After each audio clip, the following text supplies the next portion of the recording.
امی عائشہ رضی اللہ عنہ فرماتی ہیں کہ ایک مرتبہ میں گھر میں تھی، حضور تشریف لائے، میں اب خورے میں پانی لے رہی تھی، حضور نے دیکھا، کہا عائشہ تھوڑا سا پانی میرے لیے بھی چھوڑ دینا۔ میں نے پانی چھوڑ دیا، حضور نے اب خورا میرے ہاتھ سے لیا، پانی پینے لگے اور پھر تھوڑی دیر رک گئے۔ کہا عائشہ آپ ذرا مجھے بتائیں آپ نے ہونٹ کہاں رکھے تھے؟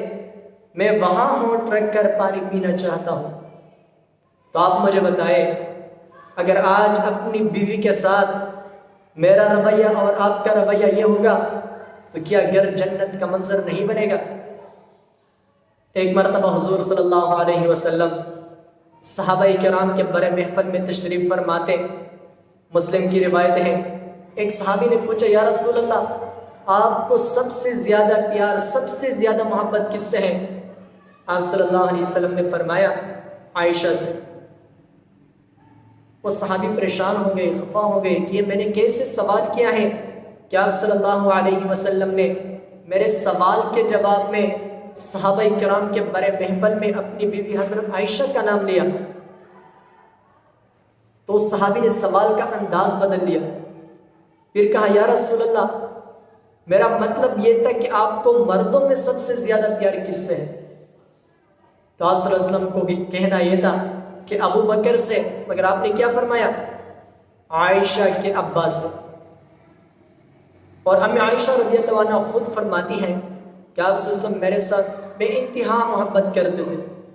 ایک مرتبہ میں گرمی تھی، میرے سر میں تکلیف تھا، درد تھا، تو نبی علیہ السلام گھر میں تشریف لائے، غمخوار کے سامنے اپنے دکھ رکھ دیے، اپنی تکلیف کی شکایت کی، تو وہاں سے کیا فرمایا؟ وَأَنَا يَا عائشہ، کہ عائشہ یہ تکلیف مجھے ہے۔ اور یہ واحد وہ خاتون ہیں جن کے گود میں حضور صلی اللہ علیہ وسلم سر رکھ کر وحی نازل ہوتی تھی۔ باقی بیویوں کے گود میں سر رکھ کر وحی نازل نہیں ہوتی، صرف امی عائشہ رضی اللہ عنہ کے گود میں آپ صلی اللہ علیہ وسلم سر رکھ کر وحی نازل ہوتی تھی۔ اور یہ واحد وہ خاتون ہیں جن کی پاک دامنی کی گواہی اللہ نے دی۔ حضرت یوسف علیہ السلام پر تہمت لگی، ان کی گواہی ایک بچے نے دی۔ حضرت مریم علیہ السلام پر تہمت لگی، ان کی گواہی حضرت عیسیٰ علیہ السلام نے دی۔ مگر امی عائشہ رضی اللہ عنہ پر تہمت لگی، اس کی گواہی اللہ نے دی، اللہ اس کا گواہ بن گیا۔ جب منافقین نے امی عائشہ رضی اللہ عنہ پر زنا کی تہمت لگا دی، 1 مہینہ تک وہی بنتی، وہی نازل نہیں ہوتی۔ ایک مرتبہ حضور صلی اللہ علیہ وسلم امی عائشہ کے گھر تشریف لائے۔ امی عائشہ اپنے والد حضرت ابو بکر صدیق رضی اللہ عنہ کے گھر میں تھی۔ عائشہ سے کہا یا عائشہ، یا عائشہ اگر کوئی گناہ ہوا ہے اللہ سے توبہ کرو، اللہ معاف کرے گا۔ میں قربان جاؤ یا رسول اللہ آپ کے اخلاق پر، ہمارے ہاتھ تو چھوٹی بچیوں کو شک پہ قتل کیا جاتا ہے، شک پہ ذبح کیا جاتا ہے، اور بیٹا اگر زنا کرتا ہے کوئی مسئلہ نہیں، اور بیٹی پر اگر شک ہو جائے تو بھی اس کو گولی کا نشانہ بنایا جاتا ہے، اس کو قتل کیا جاتا ہے۔ یہ کون سا انصاف ہے؟ پھر جب وحی نازل ہوگی حضور صلی اللہ علیہ وسلم مسکراتے ہیں اور امی عائشہ کے گھر آئے، امی عائشہ کو مبارکباد دیتے ہیں۔ ام رومان امی عائشہ رضی اللہ عنہ کی والدہ نے عائشہ سے کہا بیٹی اٹھو، حضور کو مبارکباد دو، اس کا شکریہ ادا کرو۔ لیکن امی عائشہ نے کہا نہیں نہیں، میں اس کا شکر ادا کروں گا جو میرا گواہ بن گیا ہے، جس نے میری پاک دامنی کی گواہی دی ہے۔ لہٰذا اپنے اندر سے جہالت ختم کرو، حضور کی سیرت کو مطالعہ کرو۔ آج کل اگر کسی کے ہاں 2 بیویاں ہوں یا 3 ہوں یا 4 ہوں، وہ ان پر ظلم کرتے ہیں، ان میں تقسیم کی رعایت نہیں کرتے ہیں۔ تو آج میں یہ مسئلہ بھی آپ کے سامنے بیان کرتا ہوں۔ دیکھو جن کے ہاں 2 3 4 بیویاں ہوں، ان میں تقسیم 3 چیزوں میں ضروری ہے، یعنی ان میں 3 چیزوں میں برابری اور تقسیم ضروری ہے۔ نان و نفقہ لباس اور سکنا، ان تین چیزوں میں نان و نفقہ یعنی کھانے پینے کی چیزوں میں برابری ضروری ہے، دوسرے نمبر پر لباس یعنی کپڑے کی چیزوں میں برابری ضروری، تیسرے نمبر پر سکنا رہائش کی چیزوں میں برابری ضروری ہے۔ رہائش میں پھر رات گزارنے کا مسئلہ بھی آتا ہے، اگر ایک بیوی کے ساتھ ایک رات اگر کوئی گزارتا ہے تو دوسری بیوی کے ساتھ بھی ایک رات گزارے گا، ایک بیوی کے ساتھ 2 راتیں گزارتا ہے تو دوسری بیوی کے ساتھ بھی 2 راتیں گزارے گا۔ باقی دلی محبت اور جماع کرنے میں کوئی پکڑ نہیں ہوگی، صرف ان 3 چیزوں میں برابری ضروری ہے۔ ہمیں عائشہ رضی اللہ عنہ فرماتی ہے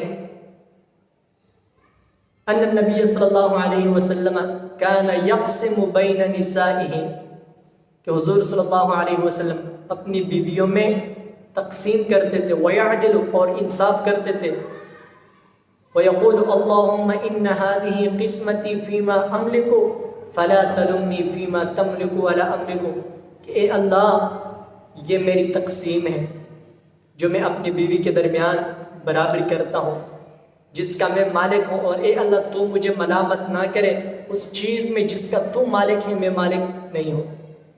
یعنی اس میں اشارہ ہے محبت کرنے کی طرف، کیونکہ امی عائشہ سے محبت بہت زیادہ تھی دوسری عورتوں کی بنسبت، یہ بے اختیاری ہے، یعنی محبت کرنا کسی ایک عورت سے زیادہ یہ آپس سم کے اختیار میں نہیں تھا۔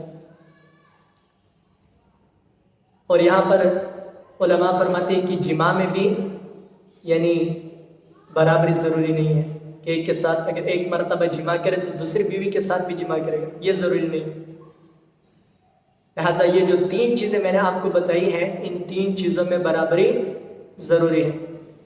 اور آپ صلی اللہ علیہ وسلم کی 11 بیویاں تھیں، 9 بیویاں اور 2 باندی، ٹوٹل 11، لیکن اس کے درمیان بھی حضور صلی اللہ علیہ وسلم برابری کرتے تھے امت کو تعلیم دینے کے لیے، ورنہ حضور صلی اللہ علیہ وسلم پر تقسیم اور برابری لازم نہیں تھی، واجب نہیں تھی۔ لہٰذا امت کو تعلیم دینے کے لیے، ورنہ حضور صلی اللہ علیہ وسلم کے لیے اختیار تھا کہ وہ جس طرح بھی چاہے کرے، لیکن امت کو تعلیم دینے کے لیے وہ اپنی بیویوں کے درمیان برابری کرتے تھے۔ اور اگر کوئی برابری نہ کرے اس کے بارے میں حضرت ابو ہریرہ رضی اللہ عنہ فرماتے ہیں عن النبی صلی اللہ علیہ وسلم قال، حضور صلی اللہ علیہ وسلم سے یہ روایت نقل کرتے ہیں کہ آپ صلی اللہ علیہ وسلم نے فرمایا اذا كانت عند الرجل امرأتان، اگر کسی آدمی کی 2 بیویاں ہوں، فلم يعدل بينهما، لیکن ان دونوں کے درمیان وہ برابری نہیں کرتا ہے، جاء یوم القیامہ وشقہ ساقط، کہ وہ قیامت کے دن ایسی حالت میں آئے گا کہ ایک طرف اس کا مفلوج زدہ ہوگا، ایک طرف اس کا ٹیڑھا ہوگا، جس طرح کے فالج زدہ آدمی۔